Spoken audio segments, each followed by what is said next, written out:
ನಮಸ್ತೆ ಎಲ್ರಿಗೂ, welcome to competitive ಕನ್ನಡಿಗ. ಈ ಪರ್ಟಿಕ್ಯುಲರ್ ವಿಡಿಯೋ ಬಂದು junior associate recently release notification ಯಾವ ಥರ ನಾವು ಈ ಎಕ್ಸಾಮ್ನ ಕ್ಲಿಯರ್ ಮಾಡ್ಕೋಬೋದು ಅಂತ. ಓಕೆ, ಸೊ ಈ ಪರ್ಟಿಕ್ಯುಲರ್ ವಿಡಿಯೋ ಆಲ್ರೆಡಿ ಪ್ರಿಪೇರ್ ಆಗಿರ್ತಕ್ಕಂಥ ಕ್ಯಾಂಡಿಡೇಟ್ಸ್ಗೆ ಜಾಸ್ತಿ ಅನ್ವಯ ಆಗುತ್ತೆ. ಓಕೆ, ಸೊ ರೀಸೆಂಟ್ಲಿ ಸ್ಟಾರ್ಟ್ ಮಾಡಿರ್ತಕ್ಕಂಥ ಫ್ರೆಷರ್ಸು ದಯವಿಟ್ಟು ಈ ವಿಡಿಯೋ ಒಂದು ಸ್ವಲ್ಪ ಜಾಸ್ತಿ ಕಾನ್ಸಂಟ್ರೇಟ್ ಮಾಡಕ್ಕೆ ಹೋಗ್ಬೋದು. ಯಾಕಂದರೆ ಸೊ ಆಲ್ರೆಡಿ ಪ್ರಿಪೇರ್ ಆಗಿರೋರಿಗೆ ಒಂಚೂರು ಫೋಕಸ್ ಮಾಡಿ ನಾನು ಈ ವಿಡಿಯೋನ ಮಾಡ್ತಾ ಇದ್ದೀನಿ. Okay, so let's start the video. How to clear this SBI Junior Associate in 2025. Okay, so ನಾವು ಆಲ್ರೆಡಿ ಪ್ರಿಪೇರ್ ಆಗಿ 2 ಇಯರ್ಸ್ ಆಯಿತು, 1 ಇಯರ್ ಆಯಿತು.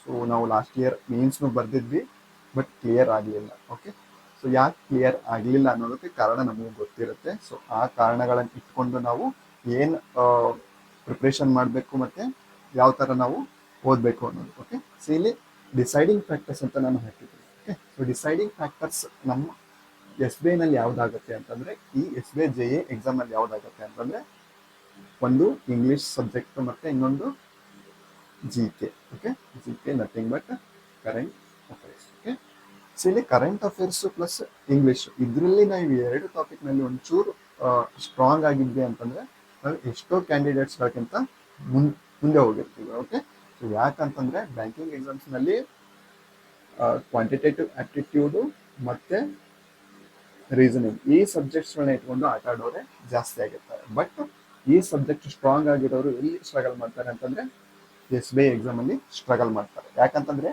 ಎಸ್ ಬಿ ಐ ಎಕ್ಸಾಮಲ್ಲಿ ಏನಾಗುತ್ತೆ ಅಂತಂದರೆ ಇಂಗ್ಲೀಷ್ ಮತ್ತು ಜಿ ಕೆ ಸ್ಕೋರ್ ಮಾಡಿದವರು ಒಂದು ಸ್ವಲ್ಪ ಸೆಲೆಕ್ಷನ್ಗೆ ಹತ್ತಿರ ಆಗಿರ್ತಾರೆ. ಯಾಕಂತಂದರೆ ಕ್ವಾಂಟಿಟೇಟಿವ್ ಮತ್ತು reasoning R R B exam, I B P S ಎಕ್ಸಾಮಲ್ಲಿ ಫೋಕಸ್ ಕೊಡ್ತಾನೆ. ಇಂಗ್ಲೀಷ್ ಮತ್ತು ಜಿ ಕೆಗೆ ಎಸ್ ಬಿ ಐ ಎಕ್ಸಾಮ್ಸಲ್ಲಿ ಫೋಕಸ್ ಇರುತ್ತೆ. ಓಕೆ, ಸೊ ಅದಕ್ಕೋಸ್ಕರ ಇಂಗ್ಲೀಷ್ ಮತ್ತು ಜಿ ಕೆನಲ್ಲಿ ಯಾರ್ಯಾರು ಇನ್ನೂ ಒಂದು ಸ್ವಲ್ಪ ವೀಕ್ ಇದ್ದೀರಾ, ದಯವಿಟ್ಟು ಈ ಡೇಸಲ್ಲಿ ಒಂದು ಸ್ವಲ್ಪ ಸ್ಟ್ರಾಂಗ್ ಮಾಡ್ಕೊಳ್ಳಿ. ಓಕೆ, ಸೊ ಯಾವ ಥರ ಸ್ಟ್ರಾಂಗ್ ಮಾಡ್ಕೊಳ್ಳೋದು ಅನ್ನೋದು ನಾನು ಇಲ್ಲಿ ಹೇಳ್ತಾ ಹೋಗ್ತೇನೆ. Okay, so apart from these 2 subjects ಇನ್ನು ಏನು ಫ್ಯಾಕ್ಟರ್ಸ್ ನಮಗೆ ಇಂಪಾರ್ಟೆಂಟ್ ಆಗುತ್ತೆ ಅಂತಂದರೆ consistent study for 8 hours a day. Okay, so ಇದು ನೀವು ಆಲ್ರೆಡಿ ಮಾಡ್ತಾ ಇದ್ದೀರಾ ಅನ್ಕೋತೀನಿ. ಸೊ ಇಫ್ ಏನಾದರೂ ನೀವು ವೇರಿ ಆಗ್ತಿದ್ದಾರೆ ನಿಮ್ಮ ಸ್ಟಡಿ ಟೈಮಲ್ಲಿ, ದಯವಿಟ್ಟು ಇದನ್ನು ಫಾಲೋ ಮಾಡಿ. ಯಾಕಂತಂದರೆ ಇನ್ನು 2 to 3 ಮಂತ್ಸಲ್ಲಿ ಪ್ರಿಲಿಮ್ಸ್ ಪ್ಲಸ್ ಮೇನ್ಸ್ ಎಕ್ಸಾಮ್ಸ್ ಬಂದೇ ಬರುತ್ತೆ. ಸೊ ನವೆಂಬರ್ ಅಂತ ಇಟ್ಕೊಳ್ಳೋಣ, ಪ್ರಿಲಿಮ್ಸ್ ಮೇನ್ಸ್ ಎರಡೂ ಬರಿತೀವಿ. ಓಕೆ, ನವೆಂಬರ್ವರೆಗೂ. ಸೊ ಅದಕ್ಕೋಸ್ಕರ ಏನು ಪ್ರತಿದಿನ 8 ಗಂಟೆ ಕಂಪಲ್ಸರಿ 8 ಗಂಟೆ ನಾವು ಫಾಲೋ ಮಾಡಬೇಕಾಗುತ್ತೆ. ಓಕೆ, ಸೊ ಡೈಲಿ ಸ್ಟಡಿ ಮಾಡ್ತಾ ಇರ್ತೀವಿ. ಸೊ 8 ಗಂಟೆ ಸ್ಟಡಿ ಮಾಡೋಕ್ಕಾಗಲ್ಲ ಅಂತಂದರೆ ಸೊ ಸೆಲೆಕ್ಷನ್ ಸ್ವಲ್ಪ ಕಷ್ಟ ಆಗುತ್ತೆ. ಓಕೆ, ಅದೇ ನೀವು 8 ಗಂಟೆ ಪ್ರತಿದಿನ ತಪ್ಪದೆ ಸ್ಟಡಿ ಮಾಡ್ತಿದ್ರೆ ಡೆಫಿನೆಟ್ಲಿ ಸೆಲೆಕ್ಷನ್ ಆಗುತ್ತೆ. ಓಕೆ, ಸೊ ಇಲ್ಲಿ ಇನ್ನೊಂದೇನು consistent factor. Okay, next prelims marks every 2 days. Okay, so ಇಲ್ಲಿ ನಾವು ಏನು ಮಾಡ್ತೀವಿ ಅಂತಂದರೆ ಪ್ರಿಪ್ರೇಷನ್ನಲ್ಲಿ ನಾವು ಮಾರ್ಕಿಗೆ ಒಂಚೂರು ಟೈಮ್ ಕೊಡಲ್ಲ. ಇಲ್ಲಿ ಬರೀ subject class practice question solve ಮಾಡ್ತಾ ಹೋಗ್ತೀವಿ. ಓಕೆ, ಸೊ ಎಲ್ಲ ಕಾನ್ಸೆಪ್ಟ್ ಕ್ಲಿಯರ್ ಆಗಿರುತ್ತೆ ಈ ಪ್ರಿಪ್ರೇಷನಲ್ಲಿ. But ಮಾರ್ಕ್ಸಲ್ಲಿ score ಬರ್ತಿರಲ್ಲ. ಯಾಕೆ ಬರ್ತಿರಲ್ಲ ಅಂತಂದರೆ ನಾವು ಕಂಟಿನ್ಯೂಸ್ ಆಗಿ ಮಾರ್ಕ್ಸ್ ಕೊಡ್ತಿರಲ್ಲ. ಯಾಕೆ ಎವ್ರಿ 2 days ಅಂತಿದ್ದೀನಿ ಅಂತಂದರೆ, ಸೊ ಇನ್ನೂ ಎಸ್ ಬಿ ಐ ಎಕ್ಸಾಮ್ಗೆ ಟೈಮ್ ಇದೆ. ಓಕೆ, ಅದಕ್ಕೋಸ್ಕರ ನಾನು ಇಲ್ಲಿ ಎವ್ರಿ 2 days ಅಂತಿದ್ದೀನಿ. ಸೊ 2 ದಿವಸ ಬಿಟ್ಟು ನೀವು S B I clerk prelims marks ಕೊಟ್ಟರೆ ಇನ್ನೆರಡು ದಿವಸ ಗ್ಯಾಪ್ ಕೊಡಿ. ಓಕೆ, ನಾನು ಹೇಳ್ತಿರೋದು ಎಸ್ ಬಿ ಐ ಕ್ಲರ್ಕ್ ಮಾರ್ಕ್ಸ್ಗೆ. ಓಕೆ, ಆಮೇಲೆ ಯಾಕಂದರೆ ಕಂಟಿನ್ಯೂಸ್ ಕೊಟ್ಟರೆ ಏನಾಗುತ್ತೆ ಅಂತಂದರೆ ಬರೀ ಮಾರ್ಕ್ ಅಂತ ಕೊಟ್ಟು ಹೋದರೆ ಅಲ್ಲಿ ಮಾರ್ಕ್ಸಲ್ಲಿ ವೇರಿ ಆಗುತ್ತೆ, ಸ್ಕೋರ್ಸು ಕೂಡ ವೇರಿ ಆಗುತ್ತೆ. ಸೊ ಡಿಪ್ರೆಷನಿಗೆ ಹೋಗ್ತೀವಿ. ಸೊ ಅದನ್ನು ಅವಾಯ್ಡ್ ಮಾಡೋಕ್ಕೆ 2 days ಒಂದು ಕೊಟ್ಟರೆ ಅದನ್ನು ಅನಾಲಿಸಿಸ್ ಮಾಡೋಕೆ ನಮಗೆ ಚೆನ್ನಾಗಿ ಟೈಮ್ ಸಿಗುತ್ತೆ. ಈ 2 daysಲ್ಲಿ ಈ ಒಂದು ಮಾರ್ಕ್ ಕೊಟ್ಟಿರ್ತೀವಲ್ಲ ಅದನ್ನು ಸೀರಿಯಸ್ ಆಗಿ ಕೊಡಬೇಕಾಗುತ್ತೆ. ಓಕೆ, ಸ್ಕೋರ್ ಎಷ್ಟು ಬರಬೇಕು ಮಾರ್ಕ್ಸಲ್ಲಿ ಅಂತ ಅಂದರೆ, ಸೊ ಈ ಟೈಮಲ್ಲಿ ಇನ್ನೂ ಟೈಮ್ ಇದೆ ಅಂತಂದರೆ ಇವೊಂದು ನೀವು 60 ಸ್ಕೋರ್ ಮಾಡ್ತಿದ್ರು ಕೂಡ ಪ್ರಿಲಿಮ್ಸ್ ಕ್ಲಿಯರ್ ಮಾಡ್ತೀರಾ. ಓಕೆ, ಸೊ 60 ತುಂಬ ಕಮ್ಮಿ ಏನಲ್ಲ, ನಮ್ಮ ಎಸ್ ಬಿ ಐ ಕ್ಲರ್ಕಲ್ಲಿ ಚೆನ್ನಾಗಿ ಪ್ರಿಪ್ರೇಷನ್ ಆಗಿದೆ ಅಂತ. ಓಕೆ, ಸೊ ಇವಾಗ ನೀವು 60 ಮಾಡ್ತಿದ್ದೀರಾ ಅಂತಂದರೆ ಎಕ್ಸಾಮ್ 15 to 20 days ಇರೋಕ್ಕೆ, ಪ್ರಿಲಿಮ್ಸ್ ಎಕ್ಸಾಮ್ 15 to 20 days ಇರೋಕ್ಕೆ ನೀವು ಕಂಟಿನ್ಯೂಸ್ ಪ್ರಿಲಿಮ್ಸ್ ಮಾರ್ಕ್ಸ್ ಕೊಟ್ಟರೆ ಅಲ್ಲಿ ಏನಾಗುತ್ತೆ ಅಂತಂದರೆ ನಿಮ್ಮ ಸ್ಕೋರು ಆರಾಮಾಗಿ 70+ ಆಗುತ್ತೆ. 70+ ಏನಾದರೂ ನೀವು ಮಾರ್ಕಲ್ಲಿ ಸ್ಕೋರ್ ಮಾಡ್ತಾ ಇದ್ರೆ ಡೆಫಿನೆಟ್ಲಿ ಪ್ರಿಲಿಮ್ಸ್ ಕ್ಲಿಯರ್ ಆಗುತ್ತೆ. ಓಕೆ, ಯಾಕಂತಂದರೆ ಮಾರ್ಕ್ ಟೆಸ್ಟಲ್ಲಿ ಎಕ್ಸಾಮ್ಗಿಂತ ಒಂಚೂರು ಡಿಫಿಕಲ್ಟ್ ಇರುತ್ತೆ. ಓಕೆ, ಇನ್ನೊಂದು ಯಾವುದು ಪ್ರಿಲಿಮ್ಸ್ ಮಾರ್ಕ್ಸ್. ಓಕೆ, ಸೊ ಇನ್ನೊಂದು ವೆರಿ ಇಂಪಾರ್ಟೆಂಟ್ ಏನಾಗುತ್ತೆ ಅಂತಂದರೆ ಇಲ್ಲಿ mains mark test. C mains mock test ಅಂದ ತಕ್ಷಣ ಏನ್ ಮಾಡ್ತಾರೆ ಕೆಲವೊಬ್ರು, ಜಸ್ಟ್ ಇದನ್ನ ಸಬ್ಮಿಟ್ ಮಾಡಿ ಮಾಕ್ನ ಕೊಡಕ್ ಟ್ರೈ ಮಾಡ್ತಾರೆ. So this is the worst scenario I C. ಯಾಕಂತಂದ್ರೆ ನಮ್ಗೆ ಅದು ಹ್ಯಾಬಿಟ್ ಆಗ್ತಾ ಹೋಗುತ್ತೆ ಸಬ್ಮಿಟ್ ಮಾಡಿ ಮಾಕ್ ಕೊಡೋದು. ನೀವು ಪ್ರಿಪೇರ್ ಆಗಿದ್ದೀರಲ್ಲ, ಯಾಕೆ ಹೆದರ್ಬೇಕು, ಮೇನ್ಸ್ ಮಾಕ್ ಕೊಡ್ಬೋದಲ್ಲ. ಓಕೆ, ಇಲ್ಲಿ ಬಿಡಿ, ಒಂದು ಜಿ ಕೆ ಸಬ್ಜೆಕ್ಟ್ನ ಅವಾಯ್ಡ್ ಮಾಡಿ. ಓಕೆ, ಸೊ ಯಾಕಂದ್ರೆ ಕವರ್ ಆಗಿರಲ್ಲ, ಮೇ ಬಿ ಇನ್ ಅಪ್ಕಮಿಂಗ್ಸ್ದು ಅಥವಾ ರೀಸೆಂಟ್ಲಿ ಓದಿರಲ್ಲ ನೀವು. ಸೊ ಜಿ ಕೆ ಬಿಟ್ಟು ಉಳಿದ ಸಬ್ಜೆಕ್ಟ್ನ ಟೈಮ್ ಪ್ರಕಾರ ಮಾರ್ಕ್ಸ್ ಕೊಡ್ಬೋದಲ್ಲ ಮೀನ್ಸ್. ಓಕೆ, ಯಾವ ಥರ ಕೊಡ್ಬೋದು? Full length mark every week. Okay, so ನಾನು ಇವಾಗ ಹೇಳ್ತಾ ಇದ್ದೀನಿ, ಆಸ್ ಆಫ್ ನಾವು ಹೇಳ್ತಾ ಇದ್ದೀನಿ, ಪ್ರತಿ ಸ್ಯಾಟರ್ಡೆ ಆರ್ ಸಂಡೇ. ನಿಮ್ಗೆ ಸ್ಯಾಟರ್ಡೆ ಸಂಡೇ ಆಗಲಿಲ್ಲ ಅಂದ್ರೆ ಮಿಡ್ ವೀಕಲ್ಲಿ ಕೂಡ ಯಾವತ್ತಾದರೂ one full length mark. Okay, full length mark in the sense ಆ ಮಾರ್ಕ್ ಸೀರಿಯಸ್ ಆಗಿರಬೇಕು. ನೀವು 2.5 ಗಂಟೆ ನೀವೇನಾದರೂ ಕಂಟಿನ್ಯೂಸ್ ಮಾರ್ಕ್ ಕೊಡ್ತಿದ್ದೀರಾ ಅಂತಂದ್ರೆ ಪಾಸ್ ಮಾಡಿಬಿಟ್ಟು ಕೊಡೋದು, ಆಮೇಲೆ ಏನೇನೋ ಇದು ಮಾಡಿಬಿಟ್ಟು ಕೊಡೋದು ಅದಲ್ಲ. ಓಕೆ, ಸೊ ಒಂದ್ಸರಿ ಮಾರ್ಕ್ ಸ್ಟಾರ್ಟ್ ಮಾಡಿದ್ರೆ ಕಂಟಿನ್ಯೂಸ್ ಆ 2.5 ಗಂಟೆ ನೀವು ಈ ಮಾರ್ಕ್ಸ್ ಸಾಲ್ವ್ ಮಾಡ್ತಾ ಹೋಗ್ತಿರ್ಬೇಕಾಗುತ್ತೆ. ಅಲ್ಲಿ ಏನಾಗುತ್ತೆ ಅಂತಂದ್ರೆ ನೀವು ಮಾರ್ಕ್ಸ್ ಕೊಡ್ಬೇಕಾದ್ರೆ ಏನಾಗುತ್ತೆ ಅಂತಂದ್ರೆ ಸ್ಟಕ್ ಆಗಿಬಿಡ್ತೀರಾ ಮಿಡಲಲ್ಲಿ. ಇದೇನಪ್ಪ ನಾನು ಮಾರ್ಕ್ ಕೊಡ್ತಾ ಇದ್ದೀನಿ, ಸ್ಟಕ್ ಆಗಿದೆ, ಇದು ಕ್ವಶನ್ಸ್ ನಂಗೆ ಬರ್ತಿಲ್ಲ, ಮಾರ್ಕ್ಸ್ ಸಬ್ಮಿಟ್ ಮಾಡಿಬಿಡೋದು. ಸೊ ಅದು ಡೆಫಿನೆಟ್ಲಿ ನಿಮಗೆ ಹಿಟ್ ಆಗುತ್ತೆ ಎಕ್ಸಾಮಲ್ಲಿ. ಸೊ ಅದನ್ನ ಮಾಡಕ್ ಹೋಗ್ಬೇಡಿ, ಸ್ಕಿಪ್. ಇದೇನು ನಿಮಗೆ ಸ್ಟಕ್ ಆಗಿಬಿಟ್ರೆ ಏನು ಮಾಡ್ತೀರಾ ಅಂತಂದ್ರೆ ಸ್ಕಿಪ್ ಮಾಡಿ ಕ್ವಶನ್ನ. ಓಕೆ, ನೋಡಿ ಯಾವ ಥರ ಸ್ಕಿಪ್ ಮಾಡೋದು ಕಲಿತೀರಾ ಅನ್ನೋದು ಗೊತ್ತಾಗುತ್ತೆ. ಸೊ ನೀವು ಸ್ಟಕ್ ಆಗಿಬಿಟ್ರೆ ಸ್ಕಿಪ್ ಮಾಡಿ ನೆಕ್ಸ್ಟ್ ಕ್ವಶನ್ಗೆ ಹೋಗಿ. ಓಕೆ, ಸೊ ಅದು ಮೇನ್ಸ್ ಮಾರ್ಕ್ಸಿಂದ ನಾವು ಕಲಿತೀವಿ. ಸೊ ಮೇನ್ಸ್ ಮಾರ್ಕ್ಸ್ ಯಾವ ಥರ ಅಂತಂದರೆ ಎವ್ರಿ ವೀಕ್. ಓಕೆ, ಪ್ರತಿ ವೀಕಿಗೂ ಒಂದು ಸೀರಿಯಸ್ ಮೇನ್ಸ್ ಮಾರ್ಕ್ ಟೆಸ್ಟ್ನ ಕೊಡಿ. ಸೊ ಯಾವ ಥರ ನಾವು 2 ಡೇಸ್ಗೆ ಪ್ರಿಲಿಮ್ಸ್ ಕೊಡ್ತಿದ್ವಲ್ಲ, ಅದೇ ವೇ ಪ್ರತಿ ವೀಕಿಗೂ ಸೀರಿಯಸ್ ಆಗಿ ಒಂದು SBI clerk mains mark test ಕೊಡಿ. ಓಕೆ, ಆ ಮಾರ್ಕ್ ಟೆಸ್ಟ್ ಕೊಟ್ಟಾದ್ಮೇಲೆ ಅದನ್ನು ಅನಾಲಿಸಿಸ್ ಮಾಡೋಕ್ಕೆ ನಮಗೆ ಒಂದು 2 ಡೇಸ್ ಬೇಕಾಗುತ್ತೆ. ಓಕೆ, 2 ಡೇಸ್ ಅಂದರೆ ಎಲ್ಲ ಸಬ್ಜೆಕ್ಟು, ಇಂಗ್ಲೀಷ್ ಆಗಲಿ, ಕ್ವಾಂಟ್ಸ್ ಆಗಲಿ, ರೀಸನಿಂಗ್ ಆಗಲಿ, ಇದನ್ನು ಅನಾಲಿಸಿಸ್ ಮಾಡೋಕ್ಕೆ ನಮಗೇನು ಒಂದು 2 ಡೇಸ್ ಬೇಕಾಗುತ್ತೆ. ಯಾಕಂದರೆ ಕ್ವಶನ್ಸ್ ಲೆಂದಿ ಆಗಿರುತ್ತೆ, ಆ ಕ್ವಶನ್ಸ್ನ ಸಾಲ್ವ್ ಮಾಡೋಕ್ಕೆ ನಮಗೆ ಟೈಮ್ ತಗೊಳುತ್ತೆ. ಓಕೆ, ಅಲ್ಲೇನಾಗುತ್ತೆ ಅಂದರೆ ಮಾರ್ಕ್ ಟೆಸ್ಟ್ ನಮ್ಗೆ ಯಾವ ಟಾಪಿಕಲ್ಲಿ ಸ್ಟ್ರಗಲ್ ಮಾಡ್ತಿದ್ದೀವಿ, ಎಲ್ಲಿ ಸಿಕ್ಕಾಕೊಟ್ಟಿದ್ದೀವಿ ಅನ್ನೋದು ನಮಗೆ ಅಂಡರ್ಸ್ಟ್ಯಾಂಡ್ ಆಗುತ್ತೆ. ಅದಕ್ಕೆ ಮೇನ್ಸ್ ಮಾರ್ಕು ತುಂಬ ಇಂಪಾರ್ಟೆಂಟ್ ಆಗುತ್ತೆ.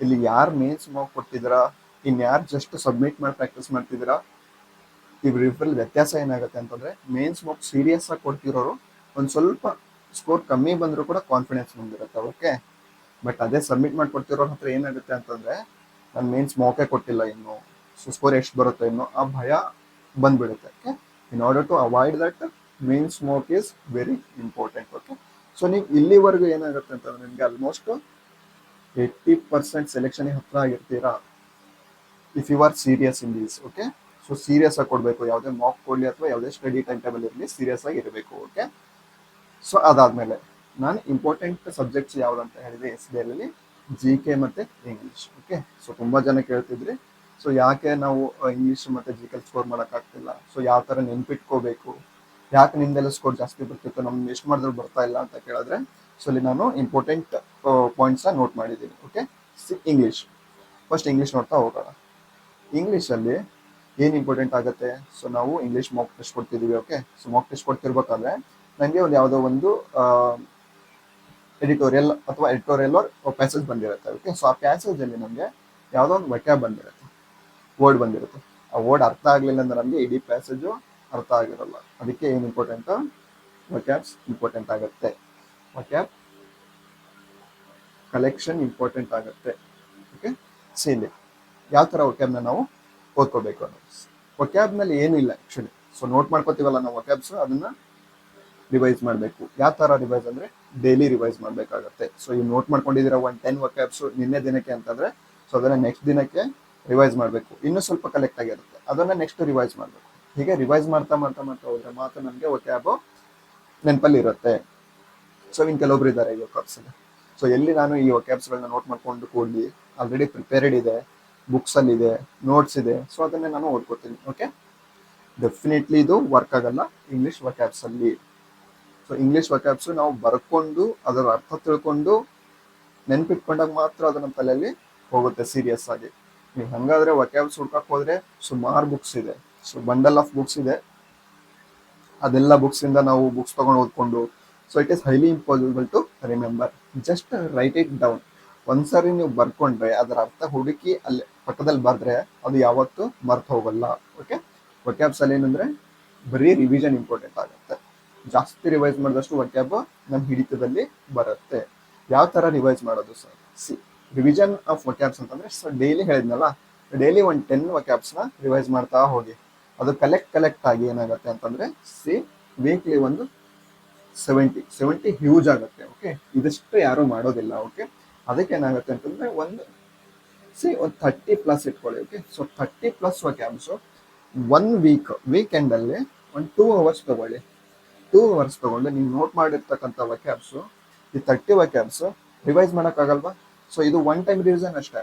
ಮತ್ತೆ ನೀವು ಇದನ್ನ ಯಾವಾಗಾದ್ರೂ ಟೈಮ್ ಸಿಕ್ಕಾಗ ಅಲ್ಲಿ 2 ಅವರ್ಸ್ ತಗೊಂಡು ಮತ್ತೆ ಈ ವಕ್ಯಾಬ್ಸ್ ರಿವೈಸ್ ಮಾಡ್ಬೇಕಾಗತ್ತೆ. ಸೊ ಅಂದಾಗ ಮಾತ್ರ ನಮ್ಗೆ ಇಂಗ್ಲಿಷ್ ಅಲ್ಲಿ ಸ್ಕೋರ್ ಮಾಡಕ್ಕೆ ಸಾಧ್ಯ ಆಗುತ್ತೆ. ಓಕೆ, ಇದು ಒನ್ ಫ್ಯಾಕ್ಟರ್, ಯಾವುದು?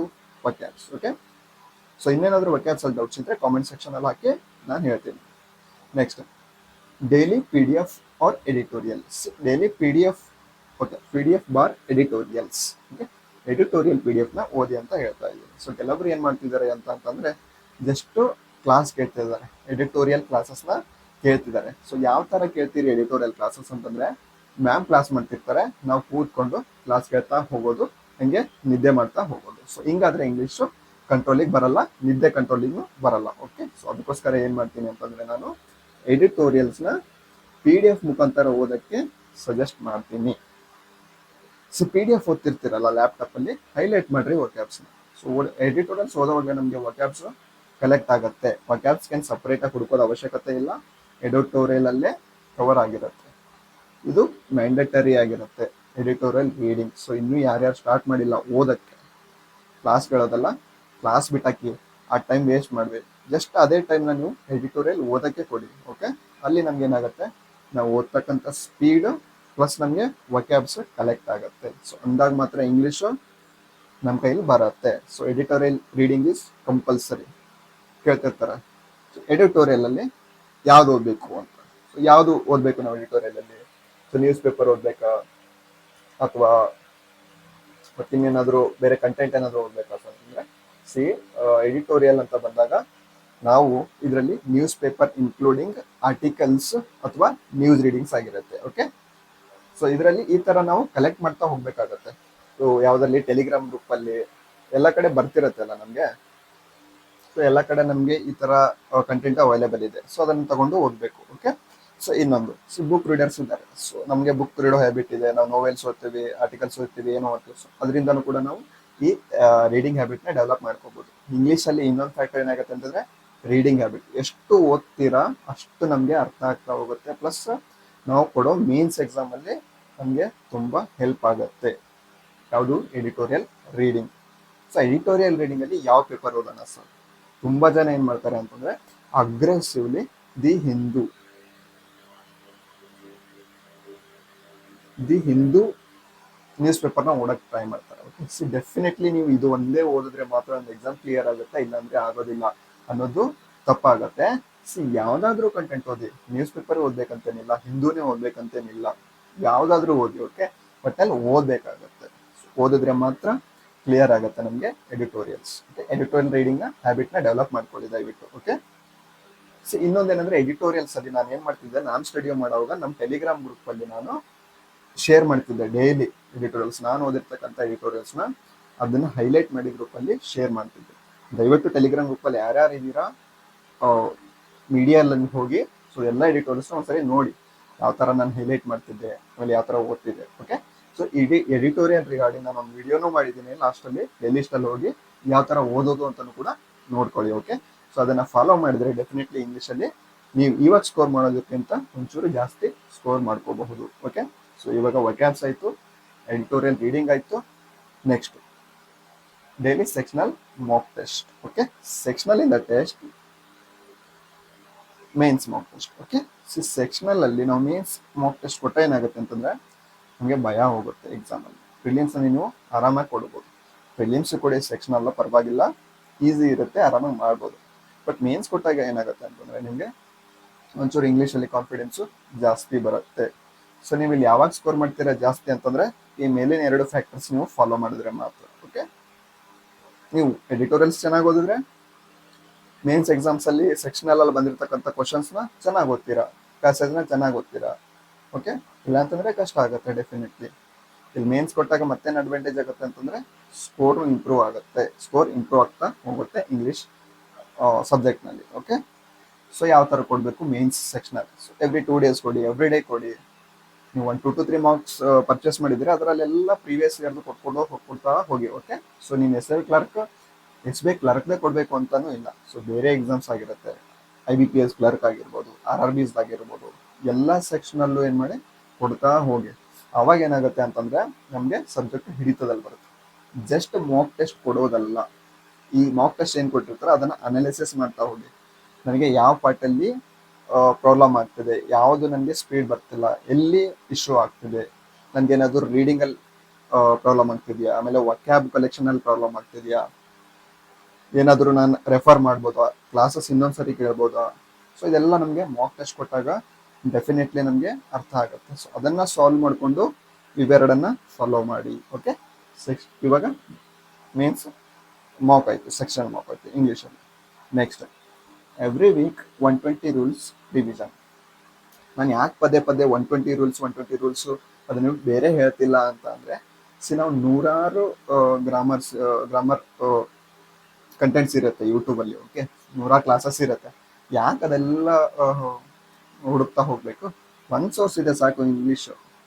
ಇದೊಂದು ಓದಿದ್ರೆ ಸಾಕು ನಮಗೆ ಬ್ಯಾಂಕಿಂಗ್ ಎಕ್ಸಾಮ್ಸ್. ನಾನು ಪರ್ಟಿಕ್ಯುಲರ್ ಬ್ಯಾಂಕಿಂಗ್ ಎಕ್ಸಾಮ್ಸ್ಗೆ ಅಷ್ಟೇ ಹೇಳ್ತಿರೋದು.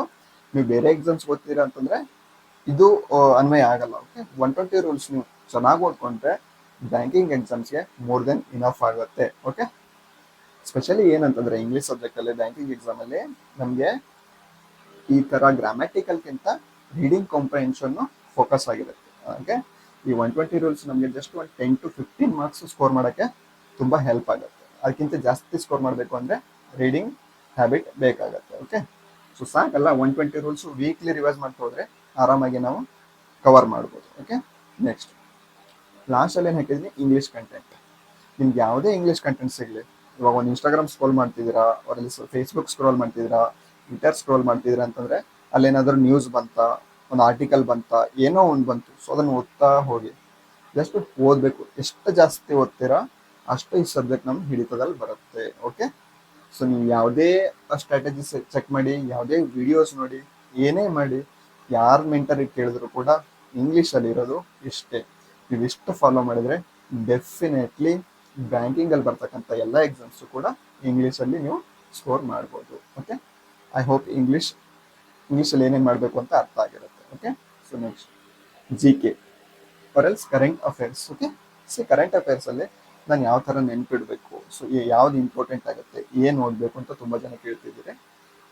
ಸೊ ಇದರಲ್ಲಿ ನಾನು ಹೇಳೋದಾದರೆ ಒಂಚೂರು ಪಾಯಿಂಟ್ಸ್ ಮಾಡಿದ್ದೀನಿ, ಪಾಯಿಂಟ್ ವೈಸ್ ಹೇಳ್ತಾ ಹೋಗ್ತೀನಿ. ಓಕೆ, ಸೊ ಫಸ್ಟು ಡೈಲಿ ಏನು ಮಾಡಬೇಕು ಅಂತಂದರೆ ಡೈಲಿ ಯೂಟ್ಯೂಬ್ ಕ್ಲಾಸ್ ಕೇಳಬೇಕಾಗುತ್ತೆ. ಓಕೆ, ಯೂಟ್ಯೂಬ್ ಎಲ್ಲ ಕಂಟೆಂಟ್ ಫ್ರೀ ಆಗಿದೆ ರೀ, ಯಾಕೆ ನೀವು ಪೇಡ್ ತಗೊಂಡೇ ಓದಬೇಕು ಅನ್ನೋ ಮೈಂಡ್ ಸೆಟ್.